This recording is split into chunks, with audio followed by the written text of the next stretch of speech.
बेटी जे चललीनी अपने ससुरवा रे माई के फटल करे जा रे ललनवा रे माई के फटल करे जा रे ललनवा।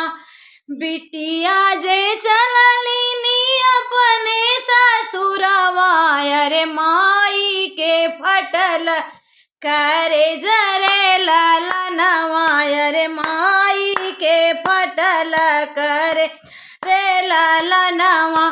मड़वा में बैठल भैया जे रोवैया रे बहिनी नी चलली ससुराल रे ललनवा रे बहिनी नी चलली ससुराल रे ललनवा।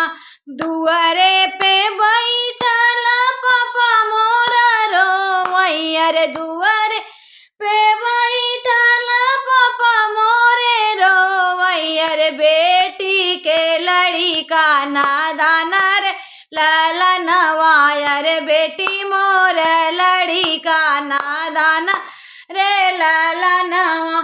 बेटी जे चललीनी अपने नैहरवा रे माई के फाटई करे जरे ललनवा अरे माई के फाटई करे जरे ललनवा।